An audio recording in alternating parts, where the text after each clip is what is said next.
أعوذ بالله من الشيطان اللعين الرجيم. بسم الله الرحمن الرحيم. الحمد لله رب العالمين. الصلاة والسلام على أشرف الأولين والآخرين وسيد المرسلين وخاتم النبيين أبي القاسم محمد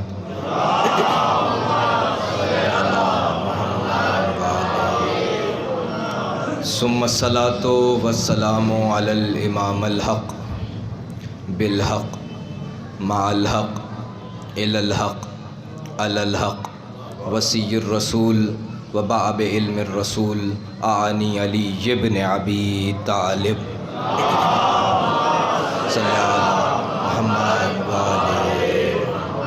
وأهل بیت الطیبین الطاہرین المعصومین.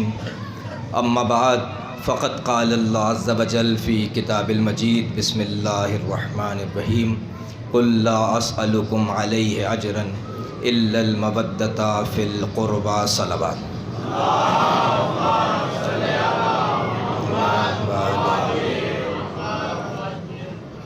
سورہ فاتحہ کی درخواست ہے تمام علماء، ذاکرین، شہداء، مومنین، بالخصوص مرحومین اختر حسین جعفری، عمار یاسر جعفری مرحوم، ان تمام کے لیے رحم اللہ من قرأ الفاتحہ.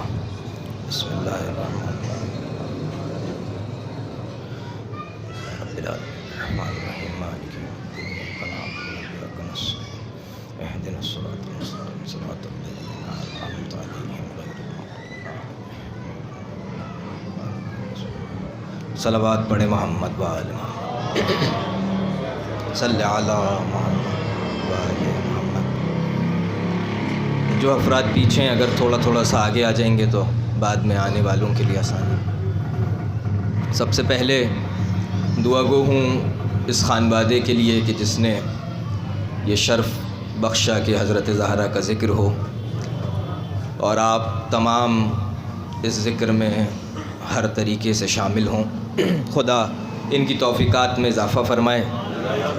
آپ سب کے مسائل، مشکلات بحق کے حضرت زہرا حل فرمائے. آغاز کر رہا ہوں. پروردگار عالم نے قرآن مجید میں پیغمبر سے کچھ نہیں مانگا، صرف اجر رسالت مانگا. توجہ فرما رہے ہیں آپ؟ صرف اجر رسالت مانگا. اور ہم اور آپ جو آج یہاں پر جمع ہیں، ہم اجر رسالت کی ادائیگی کر رہے ہیں. ہم اور آپ یہاں پر جو موجود ہیں، ہم اجر رسالت کی ادائیگی کر رہے ہیں. یہ فرش عزا یہ کوئی معمولی جگہ نہیں ہے، یہ کوئی عام جگہ نہیں ہے. یہ وہ عظیم جگہ ہے کہ جہاں فرشتے تمنا کرتے ہیں کہ پروردگار ہمیں بار بار بھیجے. جہاں پروردگار فرشتوں کو بار بار بھیجتا ہے. اور خصائص حسینیہ میں شیخ جعفر شوستری لکھتے ہیں کہ یہ وہ مقام ہے، یہ وہ جگہ ہے جہاں روز جہاں مجلس ہوگی وہاں فرشتے آتے ہیں اور واپس پلٹ کر جاتے ہیں. اب جب واپس پلٹ رہے ہوتے ہیں تو اپنے ان فرشتوں کے پاس جاتے ہیں جو مجلس میں شریک نہیں ہوئے. وہ ان سے یہ سوال کرتے ہیں، یہ بتاؤ تمہارے پاس سے آج خوشبو کیسی آ رہی ہے؟ وہ جنت جہاں مشک و عنبر کی خوشبو پہلے سے موجود ہے، جہاں بہترین سے بہترین خوشبو موجود ہے، لیکن وہاں کے فرشتے سوال کر رہے ہیں کہ آج تمہارے پاس سے ایسی خوشبو آ رہی ہے کہ پہلے ایسی خوشبو ہم نے نہیں سونگھی. ہمارے مشام اس خوشبو تک نہیں پہنچے. یہ کہاں سے آ رہے ہو؟ وہ کہتے ہیں مجلس حسین سے آ رہے ہیں. اور اس کے بعد جب وہ پلٹ کر جا چکے ہیں اور ان سے یہ کہہ چکے ہیں، اب جو فرشتے یہ سن رہے ہیں کہ مجلس حسین سے آئے اور اس طرح کی خوشبو، تو وہ بھی سوال کرتے ہیں ہمیں بھی لے چلو، ہمیں بھی لے چلو. وہ کہتے ہیں مجلس تمام ہو گئی. اسی مقام پر آتے ہیں جہاں مجلس تمام ہو چکی ہوتی ہے اور اپنے پروں کو اس جگہ سے مس کرتے ہیں جہاں عزادار بیٹھتے ہیں. اب جب وہ پلٹ کر جاتے ہیں تو ویسی ہی خوشبو آ رہی ہے جیسی ان کے پاس سے آ رہی تھی جو مجلس میں شریک تھے. یعنی مجلس کا اہمیت اور مجلس کی فضیلت. اب اس سے بڑھ کر پھر وہ لکھنے لگے کہ یہ جگہ جہاں مجلس ہو رہی ہے یہ کوئی عام جگہ نہیں ہے. یہ جگہ ہے قبہ حسینی۔ قبہ حسینی وہ جگہ ہے کہ جہاں جب ہم زیارت امام حسین کے لیے جاتے ہیں تو اس مقام پر جہاں زری ہے، جہاں ظاہراً امام حسین ہیں، اس مقام پر جا کے جب ہم دعا کرتے ہیں تو قبہ حسینی وہ جگہ ہے جہاں پروردگار عالم کوئی دعا رد نہیں کرتا۔ اب جب ان سے پوچھا گیا اسے قبہ حسینی کیوں کہا مجلس ازا کو، تو کہنے لگے یہ مجلس ازا بھی وہی جگہ ہے کہ جو یہاں دعا مانگے ہو نہیں سکتا کہ رد ہو جائے۔ تو یہ وہ مقام ہے، یہ وہ عظیم جگہ ہے کہ جہاں ہم دعا کریں گے تو کبھی ہماری دعا رد نہیں ہوگی۔ اب کیونکہ پروردگار کے بہت سارے احسانات ہیں، اور اس میں سے ایک احسان یہ ہوا کہ اسلامی تاریخ کے اعتبار سے تو ہم سال کا آغاز محرم سے گریہ کر کے کرتے ہیں، لیکن اس سال یہ احسان بھی ہوا کہ اس سال بھی جب سال کا آغاز ہوا تو ہم دسترخوان ایام فاطمیہ پر تھے۔ ہم ایام فاطمیہ منا رہے تھے اور منا رہے ہیں، یعنی دونوں اعتبار سے یہ ذکر بہت زیادہ اہم ہے، اور اگر آپ کی توجہات ہیں تو میں بڑھوں ذکر حضرت زہرا کی طرف۔ اللہم صلی علی محمد وعلی محمد۔ رسول اپنی بیٹی کے لیے فرما رہے ہیں فاطمہ بضعۃ منی، فاطمہ میرا جز ہے۔ فاطمہ ٹکڑا نہیں ہے، فاطمہ میرا جز ہے، فاطمہ میرا حصہ ہے، فاطمہ میری روح ہے، فاطمہ میری جان ہے۔ اور اس کے بعد فقہی کتابوں کے اندر، لمع کے اندر بھی آپ جب معنی پوچھیں گے علماء سے کہ فاطمہ بضعۃ منی، یہ بضع کا معنی کیا ہے، تو وہاں ایک معنی کرتے ہیں کہ فاطمہ کا مطلب، بضع کا مطلب ہے پونجی۔ اور جب علماء سے پوچھا گیا اس کا کیا مطلب، کہ جز معنی ہے، پونجی معنی ہے، جان معنی ہے، روح معنی ہے، یہ فاطمہ کے لیے رسول کیا فرما رہے ہیں، تو ہمارے استاد فرماتے ہیں یہ فاطمہ کے لیے رسول فرما رہے ہیں کہ فاطمہ جز یا پونجی کچھ نہیں ہے، فاطمہ رسول اللہ کے لیے سب کچھ ہے۔ فاطمہ رسول اللہ کے لیے سب کچھ ہیں۔ اور پھر اس سے بڑھ کر جب فرمانے لگے، اس سے آگے فرمایا جو فاطمہ کو اذیت دے، جس نے فاطمہ کو اذیت دی اس نے مجھے اذیت دی، اور جس نے مجھے اذیت دی اس نے پروردگار عالم کو اذیت دی۔ اب بہت ساری چیزیں ایسی ہوں گی جو کتابوں میں موجود نہیں ہوں گی، اور جو ہمیں سمجھنا پڑیں گی کامن سینس کے ذریعے سے، منطق اور فلسفے کے ذریعے سے۔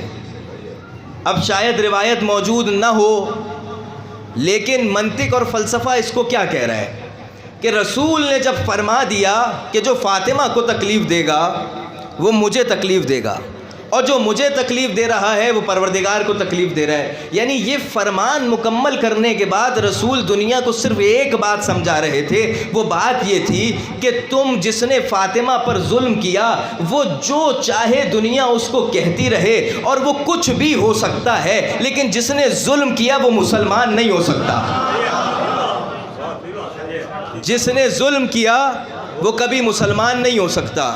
اور پھر اس کے بعد فرمانے لگے کہ فاطمہ سیدۃ النساء العالمین، فاطمہ عالمین کے لیے سیدہ ہے، شہزادی ہے۔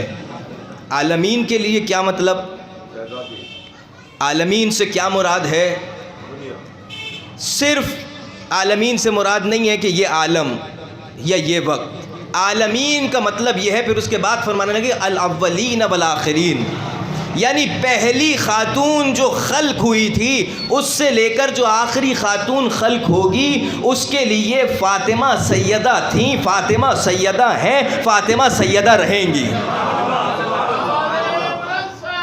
اللہم صلی علی محمد وعلی محمد۔ یعنی فاطمہ ایک دور کے لیے نہیں تھی، حضرت مریم کے لیے آیا کہ حضرت مریم سیدہ ہیں لیکن اپنے اس دور کے لیے، لیکن بی بی سیدہ ہیں ہر دور کے لیے، ایک وقت نہیں ہے کہ بی بی سیدہ ہوں، ہر دور کے لیے بی بی شہزادی اور بی بی سیدہ۔ پھر اس کے بعد اب ایک چیز تک پہنچنے کے لیے ایک چیز کا سہارا لوں کہ امام جعفر صادق علیہ الصلوۃ والسلام صلی علی محمد مسجد کے باہر موجود ہیں اور دیکھ رہے ہیں کہ دخل رجلان، دو مرد آ رہے ہیں، احدہما عابد، ان میں سے ایک جو ہے وہ عابد ہے، عبادت گزار ہے، عابد مولا فرما رہے ہیں اس کے لیے کہ وہ عابد ہے، والآخر فاسق، اور جو دوسرا ہے جو ان میں سے آخری ہے وہ فاسق ہے۔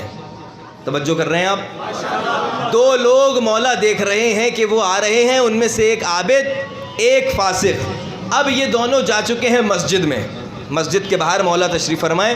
یہ جب مسجد میں چلے گئے تو مسجد میں جانے کے بعد جب یہ اپنی عبادتوں میں مصروف ہیں اور نکل کر باہر جاتے ہیں تو مولا کہتے ہیں جو عابد تھا وہ فاسق ہو گیا، اور جو فاسق آیا تھا وہ عابد نہیں صدیق ہو گیا۔ صدیق امیر المومنین کا لقب ہے نا، صدیق اکبر، یعنی سب سے بڑا سچا۔ اب فرمانے لگے کہ جو فاسق تھا وہ صدیق ہو گیا اور جو عابد تھا وہ فاسق ہو گیا۔ مولا اس کی کیا وجہ؟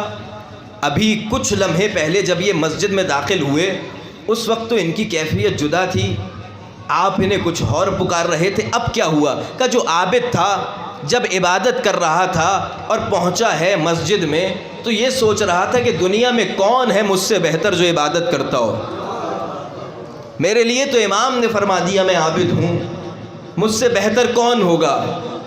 اور جو فاسق تھا وہ کہہ رہا ہے میرے لیے امام نے فرما دیا میں فاسق ہوں تو مجھ سے برا کون ہوگا، میں گناہگار ہوں۔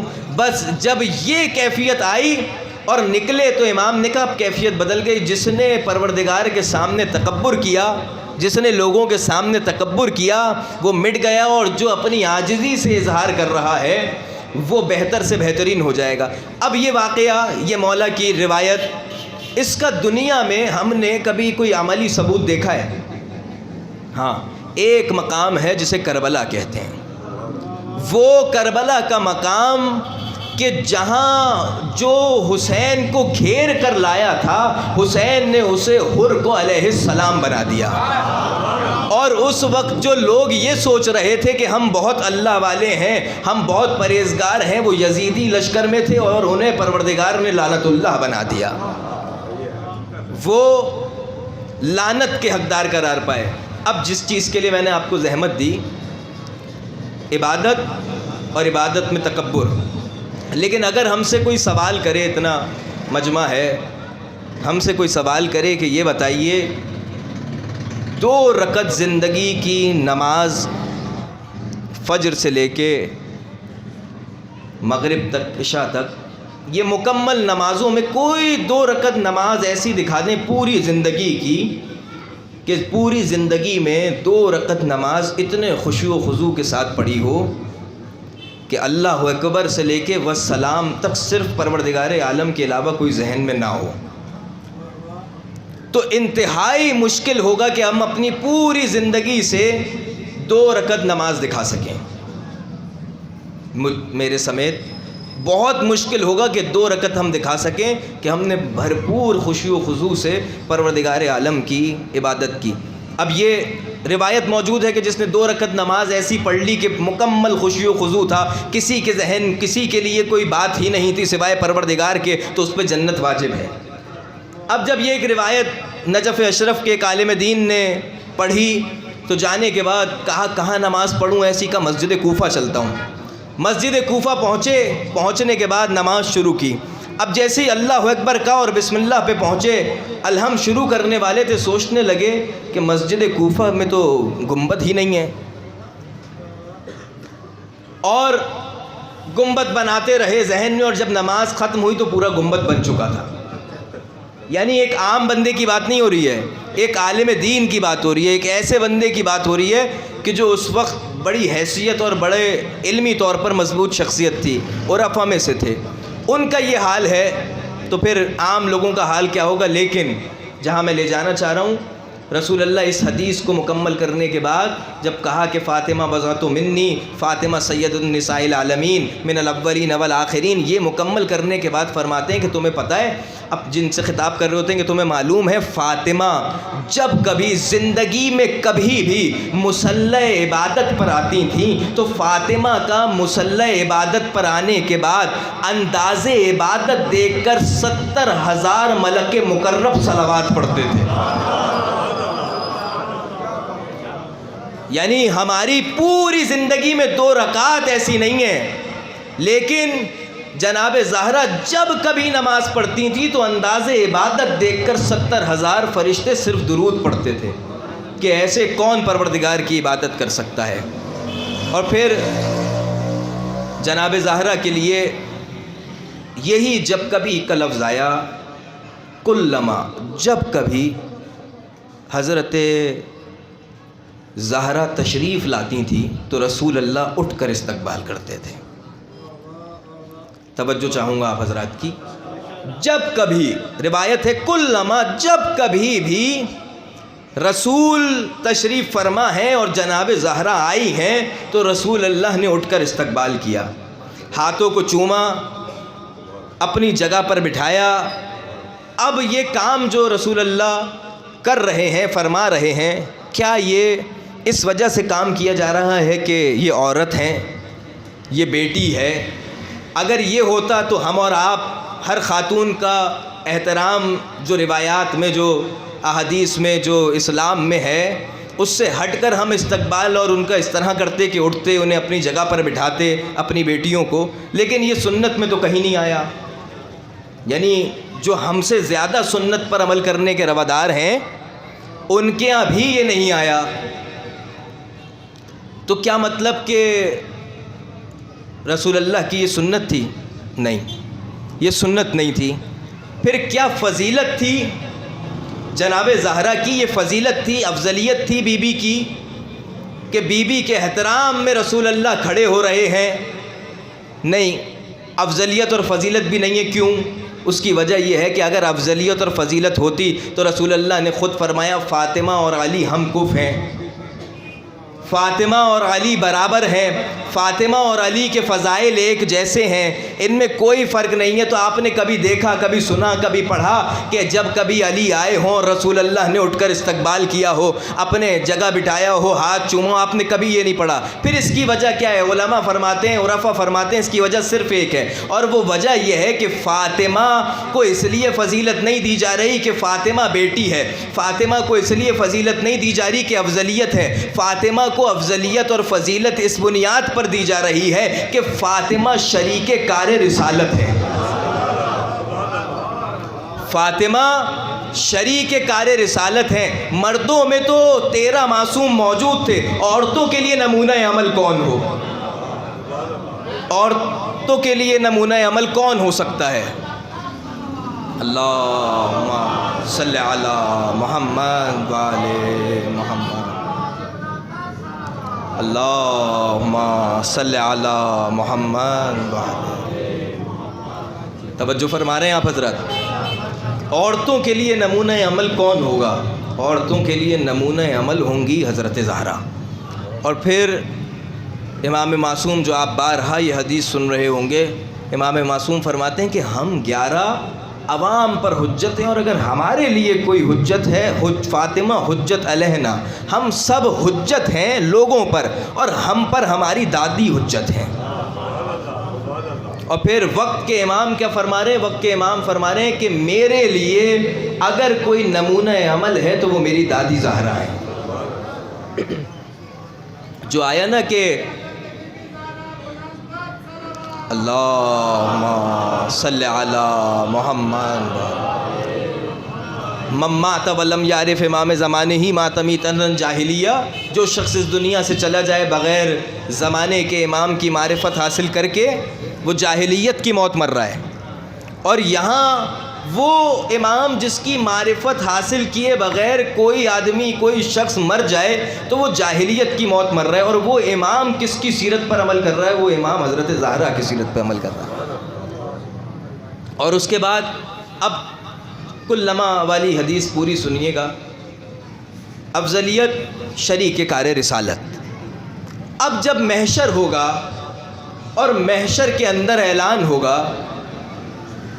کہ کہاں ہے رسول اللہ، رسول اللہ آئیں گے اور محشر میں آنے کے بعد ایک خاص مقام ہوگا جہاں رسول تشریف فرما ہو جائیں گے، اور اس کے بعد وہاں سے ایک ایسا خطبہ سنائیں گے کہ اس سے پہلے کبھی کسی نے وہ خطبہ نہیں سنا ہوگا۔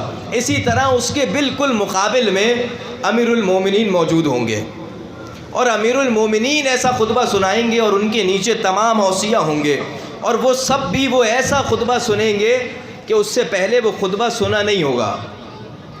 ان کے برابر میں حسنین کریمین ہیں، تمام معصومین ہیں، یعنی اعلان یہ ہو رہا ہے کہ اول سے لے کے آخر تک جتنی امتیں ہیں وہ سب کچھ ساری امتیں محشر میں موجود ہیں۔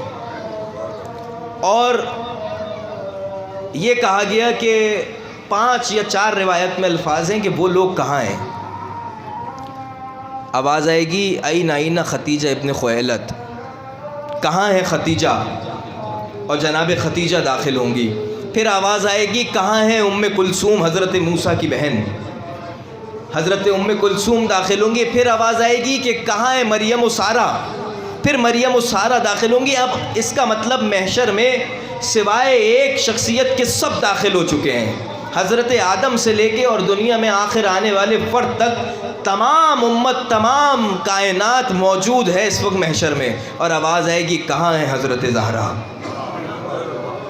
اور زہرا آئیں گی محشر میں۔ آنے کے بعد جب زہرا آئیں گی، اب سمجھیے گا کلما جیسے ہی رسول دیکھیں گے کہ زہرا آ رہی ہیں تو اٹھ کر کھڑے ہو جائیں گے۔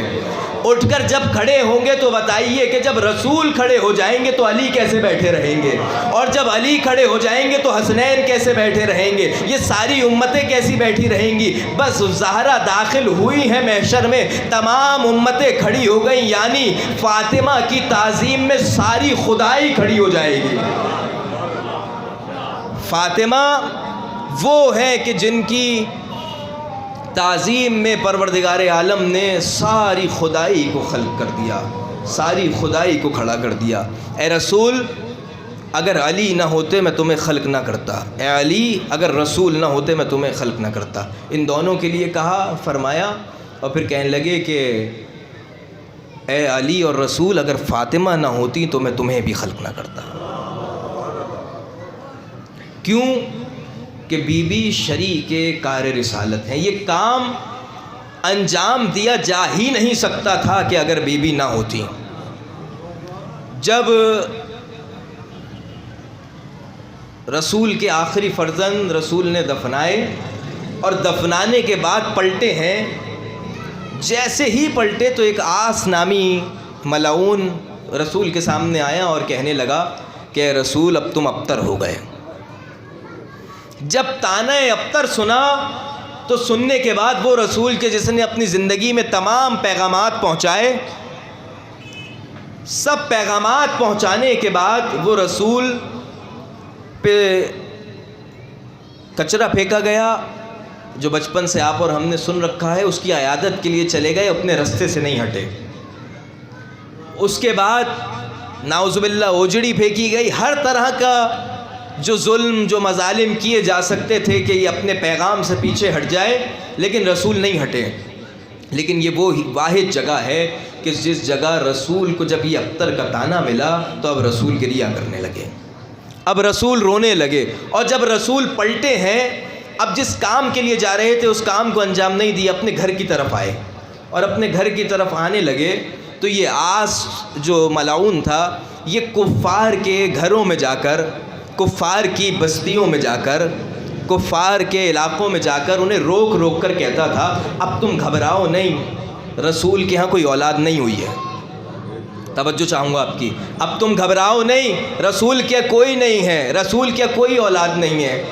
کافر ہے، دشمن اہل بیت ہے، دشمن رسول ہے، لیکن یہ بات ضرور جانتا ہے کہ اگر دین پھیلے گا تو اصحاب کے ذریعے سے نہیں، اولاد کے ذریعے سے پھیلے گا۔ اگر دین پھیلے گا تو اولاد کے ذریعے سے پھیلے گا۔ اور پھر اولاد کے ذریعے سے دین کس طرح پھیلا کہ جواب رسول اللہ نے نہیں دیا، چاہتے تو جواب دیتے، لیکن جب پلٹ کر آئے تو حضرت جبرائیل نازل ہوئے کہ اے رسول آپ کیوں عابدہ ہیں؟ یہ سورہ نازل ہوا کہ اِنَّا أَعْطَيْنَاكَ الْكَوْثَرَ، اے رسول ہم نے تمہیں کوثر عطا کی. اور پھر اس کو ملا کے بھی بعض دفعہ پڑھا کیجئے کہ اے رسول ہم نے تمہیں خیر کثیر عطا کیا اور بے شک تمہارا دشمن ابتر ہے، بے شک تمہارا دشمن ابتر ہے. اب یہ خیر کثیر کیا ہے؟ سئل عن معنی حی علی خیر العمل، خیر العمل کے کیا مطلب ہے؟ امام سے سوال ہوا خیر العمل کے کیا مطلب ہے، تو فرمانے لگے ولایت. لا نعلم الا خیر. جب آپ جنازے میں پڑھتے ہیں تو اس کا ایک معنی علماء یہ کرتے ہیں کہ جب آپ جنازہ کسی کا پڑھ رہے ہیں اور دیکھ رہے ہیں تو آپ کہہ رہے ہیں لا نعلم الا خیر، ہم نے اسے خیر کے علاوہ کہیں نہیں دیکھا. اس کا ایک مطلب یہ ہے کہ اسے کبھی ولایت کے بغیر نہیں دیکھا. ایک مطلب یہ ہے کہ کبھی اسے ولایت علی سے منہ پھیرتے ہوئے نہیں دیکھا.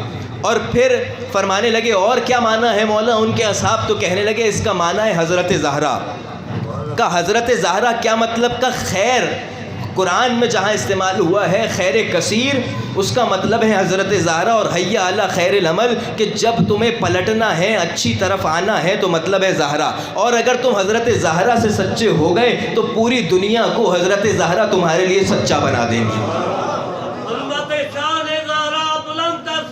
اللہم صلی علی محمد وآل محمد. اگر سچے ہو گئے حضرت زہرا سے، پھر جو خود کوثر کا مطلب بیان ہوا وہ مطلب خیر کثیر کا مطلب ہے. مصدر ہے کوثر اور اس سے چیزیں صادر ہوتی ہیں خیر کثیر. قرآن میں ارشاد ہوا کہ اے رسول اجر رسالت کی ادائیگی اور خیر کے حوالے سے آیا کہ ہم نے تمہیں رزق خیر دیا. توجہ فرما رہے ہیں آپ؟ ہم نے تمہیں رزق خیر دیا. کیا مطلب رزق خیر؟ اس کا مطلب یہ ہے کہ پروردگار عالم نے ہمیں دولت دی، ہمیں عزت دی، ہمیں شہرت دی، ہمیں پیسے دیے، ہمیں گھر دیا، ہمیں کھانے کی اشیاء دی، یہ سب کچھ دیا. تو اس کا مطلب یہ ہے کہ پروردگار نے ہمیں خیر دیا اور اس کو رزق کہتے ہیں کہ رزق خیر دیا. اب یہ سب کچھ جب پروردگار عالم نے دے دیا تو دینے کے بعد اس خیر کے کیا مطلب ہے؟ یعنی یہ سب کچھ پروردگار عالم کسی کے وسیلے سے دے رہا ہے. کہا کہ اگر روٹی چاہیے، اگر کپڑے چاہیے، اگر دولت چاہیے، اگر عزت چاہیے تو صرف ایک مقام پر چلے جاؤ. اور اس کا عملی ثبوت کیا ہے کہ رسول تشریف فرما ہے اپنے اصحاب کے ساتھ کہ ایک سائل آ کر کہتا ہے کہ اے رسول مجھے کچھ کھانے کے لیے چاہیے، میں ضرورت مند ہوں. تو رسول اپنے اصحاب سے سوال کرتے ہیں تم لوگوں کے پاس کچھ موجود ہے؟ وہ کہتے ہیں نہیں ہمارے پاس کچھ موجود نہیں ہے. تو کہتے ہیں کہ اچھا ایک کام کرو، میرے پاس بھی کچھ موجود نہیں ہے، میں تمہیں ایک ایسا گھر بتاتا ہوں کہ اس گھر پہ جب جاؤ گے تو کبھی خالی ہاتھ واپس نہیں آؤ گے.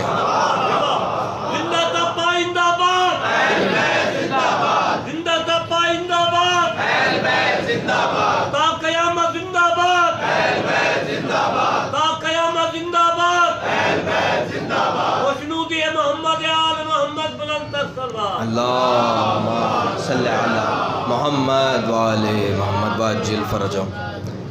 تو یہ وہ گھرانہ ہے کہ جبھی اس جگہ سے کوئی خالی ہاتھ نہیں لوٹے گا. وہ گیا، حضرت زہرا نے اسے عطا کر دیا. یعنی خیر کا مطلب اور رزق کا مطلب کہ جب بھی ہمیں کچھ بھی چاہیے تو ہم آ جائیں گے دروازے زہرا پر. اب آپ کو یہ بات سمجھ میں آ رہی ہے کہ دولت، شہرت، عزت جب ہم اس گھر سے لیتے ہیں اور جب فرشتے چاہتے ہیں کچھ لیں تو فرشتے جب روٹیاں لینے آئے ہیں تو در رسول پہ نہیں در بطول پر آئے ہیں. در بطول پر آنے کی وجہ ہی یہ ہے کہ یہ وہ گھر ہے کہ جو عطا کرے گا. اور جو افراد اتباعت عالیات مقدسات کی زیارتوں پر گئے ہیں، کربلا معلیٰ، عراق، ایران، اور جب وہ پلٹ کر آتے ہیں کربلا کی زیارت مکمل کرتے ہیں تو کربلا کی زیارت مکمل کرنے کے بعد وہ نجف اشرف آتے ہیں. نجف کی زیارت مکمل کرنے کے بعد یعنی عراق کی مکمل زیارت کرتے ہیں تو آتے ہیں ایران کی زیارت کے لیے. اب جب پہنچتے ہیں ایران کی زیارت کرنے، حضرت معصومہ کم کی زیارت کرتے ہیں اور پھر آتے ہیں امام رضا کی زیارت کے لیے۔ جب امام رضا کی زیارت کرتے ہیں اور مشہد کا تصور آتا ہے، زیارت کا تصور آتا ہے، تو دسترخوان امام رضا کا تصور آتا ہے۔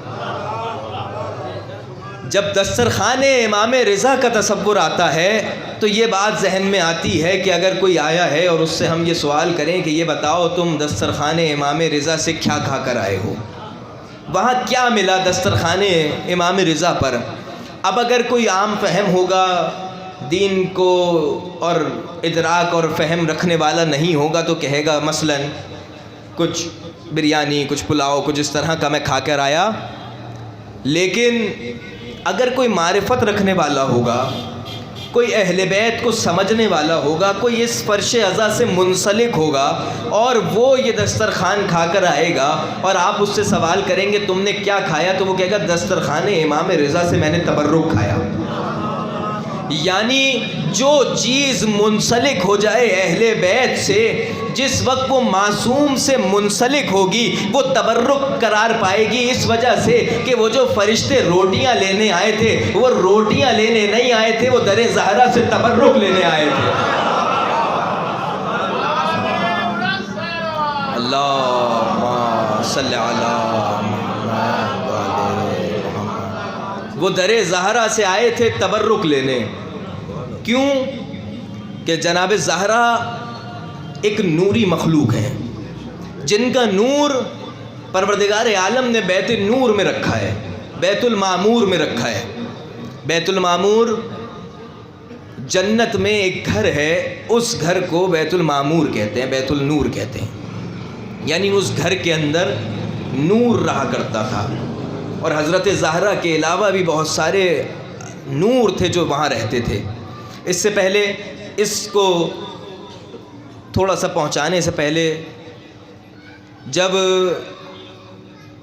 ہمارے نام رکھے جاتے ہیں تو اس وجہ سے رکھے جاتے ہیں کہ ائمہ کے ناموں پر ہیں، اہل بیت کے ناموں پر ہیں، یہ قرآن میں نام ذکر ہوا ہے، ہمارے نام اس وجہ سے رکھے جاتے ہیں۔ لیکن جب اہل بیت کے معصومین کے نام رکھے جاتے ہیں تو اس کی وجہ یہ ہوتی ہے کہ یہ ان کے اندر ایک صفت ہے۔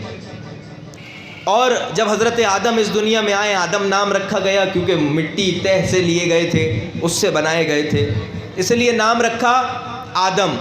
حضرت یعقوب کا نام یعقوب رکھا قرب سے، دو بھائی تھے، جڑوا بھائی پیدا ہوئے، اپنے بھائی کے بعد دنیا میں آئے تو ان کا ہاتھ اپنے بھائی کی پشت پر تھا، اس لیے یعقوب کہا گیا۔ حضرت موسیٰ کا نام موسیٰ کیوں ہے؟ حضرت موسیٰ سا کہتے ہیں دریا کو، منہ کہتے ہیں جھاڑ کو، اور وہ صندوق جس میں وہ آئے تھے دریا میں، وہ دریا اور جھاڑ کے برابر ساتھ ساتھ تھا، اس لیے کہا گیا موسیٰ۔ حضرت ختیجہ کو ختیجہ کیوں کہتے ہیں؟ ختیج کسے کہتے ہیں؟ قرآن نے جسے اپنے دامن میں جگہ دی کہ انسان جب اس دنیا میں آتا ہے تو ایک نطفے کے بعد ایک ہڈی، اور اس گوشت، اور گوشت کے بعد ہڈی۔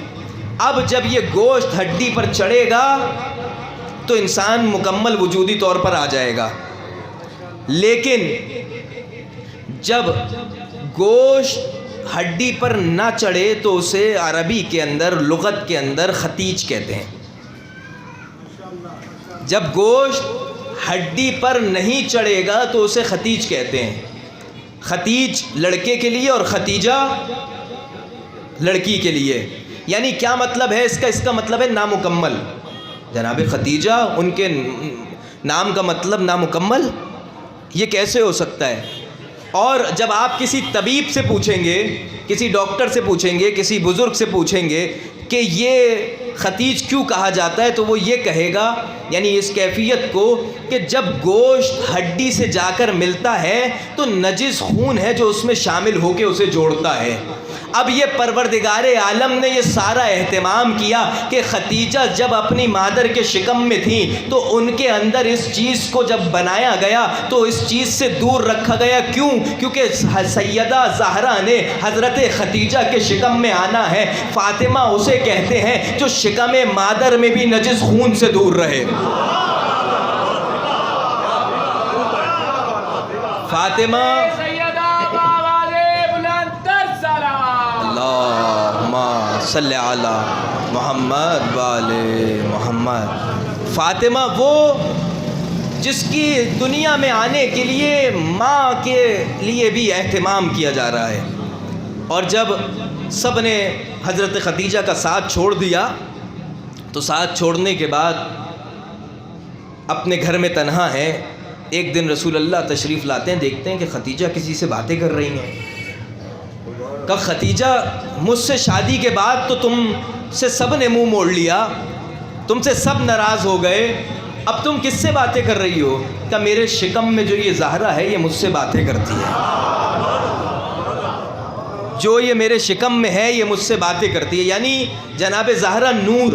اور جب اس نور پر تھیں، اب ہم اور آپ جب اپنی بہن بیٹی کو رخصت کرتے ہیں تو ہم جہیز دیتے ہیں، اور وہ جہیز باپ اپنی خوشی سے دیتا ہے، جہیز کی حمایت نہیں کر رہا۔ ہمارے ایک استاد کہتے تھے کہ اگر کسی کو چاہیے کہ وہ چاہتا ہے کہ جہیز مانگے تو اس سے بہتر یہ ہے کہ کہیں چوک پہ کھڑا ہو کر کٹورا لے کے کھڑا ہو جائے، یعنی جہیز کی حمایت نہیں ہے، لیکن باپ چاہتا ہے کہ اپنی بیٹی کو کچھ دے تو اچھے سے اچھا دے۔ کیوں؟ وہ اس کے اس کمفرٹ کو سمجھتا ہے کہ وہ اس طرح سے سوتی تھی، اس بستر پہ لیٹتی تھی، اب وہ کسی اور گھر پہ جا رہی ہے تو اس کو یہ چیزیں مہیا ہونی چاہیے، یہ تمام چیزیں اس کو ملنا چاہیے۔ رسول اللہ نے بھی جہیز دیا۔ رسول اللہ نے کیا دیا؟ رسول اللہ نے حضرت کو مٹی کے کچھ برتن دیے، ایک مصلی دیا، اور اس طرح کی چیزیں جناب زہرا کو جہیز میں عطا کر دیں۔ اب بی بی کا نور، تو یہاں جب بی بی کا نور وجودی طور پر آ چکا ہے تو رسول اللہ کیا رہا ہے نا، لیکن کچھ عرصے کچھ سال تو یہ نور بیت المعمور میں رہا ہے، اب پروردگار عالم کو بھی تو کچھ دینا ہے، اب پروردگار عالم کو بھی تو کچھ دینا ہے۔ یہ وہ نور ہے جو نوری جلووں میں رہا ہے، اب اسے کوئی آسان چیز کیسے دے دیں؟ رسول اللہ کے ساتھ رہیں، اس مکان میں رہیں جس مکان میں یہ ضرورت تھی کہ مٹی کے برتن دے دیے، مصلی دے دیا، کچھ کھانے پینے کی اشیاء دے دی، لیکن جو وہاں رہا ہو، جب رسول چاہیں گے، جب اللہ چاہے گا کہ میں اسے کچھ دوں تو اللہ کیا دے گا؟ اللہ نے چاہا کہ تم وہاں نوروں میں رہی تھی، میں تمہیں 2 نور حسنین دیتا ہوں۔ اللہ نے کہا کہ تم وہاں بیت معمور میں نور میں رہی تھی، اب میں تمہیں کیا عطا کروں گا؟ جب تم علی کے ہاتھ دیکھو گی تو کہو گی یہ ید اللہ کا نور ہے، جب تم آنکھیں دیکھو گی تو کہو گی یہ عین اللہ کا نور ہے، اور جب تم پورا وجود دیکھو گی تو کہو گی یہ ولی اللہ ہے۔ ایک صلوات پڑھیں بابا سے بلند، صلی اللہ علیہ محمد۔ یعنی جب یہ نور اس مقام پر رہا اور آنے کے بعد اس مقام تک آ گیا کہ محشر میں، دوبارہ اسی مقام پر آ رہا ہوں جہاں سے گفتگو شروع کی تھی، محشر میں جب استقبال ہو جائے گا اور استقبال مکمل ہو چکا ہوگا حضرت زہرا کا، استقبال کے بعد سارے معاملات جب حل ہو رہے ہوں گے تو ایک جگہ سے آواز آئے گی پروردگار عالم کی کہ اے فاطمہ، ہم نے تمہارے لیے جنت کا دروازہ کھول دیا۔ فاطمہ، ہم نے تمہارے لیے جنت کا دروازہ کھول دیا، جاؤ اب جنت میں۔ اور فاطمہ چلی جنت کی جانب، لیکن در جنت پر جا کر فاطمہ رک گئیں۔ امام باقر کی روایت ہے، یہ در جنت پر جا کر اللہم صلی علی محمد، در جنت پر بی بی چلی ہیں اور جانے کے بعد بی بی در جنت پر رک گئیں۔ رکنے کے بعد بی بی نے ایک سوال کیا کہ اے پروردگار عالم، تو نے میرے لیے جنت کے دروازے کھول دیے، لیکن یہ زہرا آج اپنا اختیار دیکھنا چاہتی ہے، میں دیکھنا چاہتی ہوں آج اپنا اختیار۔ کا اچھا اختیار دیکھنا چاہتی ہو اور چاہتی ہو کہ اپنا اختیار دیکھو تو جاؤ، استفا کے معنی میں آیا، جاؤ چنو۔ بی بی کا مطلب ہے نا کہ بی بی اپنے عزاداروں کو، اپنے چاہنے والوں کو بچانے والی ہیں۔ ایک صلوات پڑھیں بآواز بلند، اللہم صلی علی محمد وآل محمد، چل فرجاؤں، صلی علی۔ بی بی کا مطلب ہے نا اصطفیٰ، چننے والی، وہ بی بی جو چن رہی ہے۔ اب کیا کر رہی ہیں بی بی؟ بی بی کو محشر میں کہا گیا کہ جنت میں جاؤ، دستگیر شرازی نے بھی اس کو لکھا، اور جب جنت میں بی بی جانے لگیں تو رک گئیں کہ آج میں اپنا اختیار دیکھنا چاہتی ہوں۔ گئیں، ایک ایک اپنے چاہنے والے کو اٹھایا اور لے آئیں، اور لانے کے بعد در جنت پر جب یہ سب لوگ آ گئے تو ان کے دل میں پروردگار عالم نے ایک بات رکھی جو تمام کو بی بی بچا کر لے آئیں۔ اب یہ سوال کر رہے ہیں کہ اے پروردگار، ہم بھی آج اپنا اختیار دیکھنا چاہتے ہیں، ہم بھی چاہتے ہیں کہ اپنی حیثیت کو پہچانیں۔ تو ان کے دل میں جب یہ آواز آئی اور پھر بلند آواز سے ایک اعلان ہوا کہ جاؤ، جس نے فاطمہ کے نام پر تمہیں کچھ کھلایا اسے لے آؤ، جاؤ جس نے فاطمہ کے نام پر تمہیں لباس کوئی چیز ہدیہ کی اسے لے آؤ۔ اے اللہ، کھانا کھلانے والا، لباس دینے والا، قیمتی چیز دینے والا تو امیر آدمی ہے، غریب کہاں جائے گا؟ کہ جس نے تمہیں فاطمہ کے نام پر کچھ پلایا اسے بھی لے آؤ۔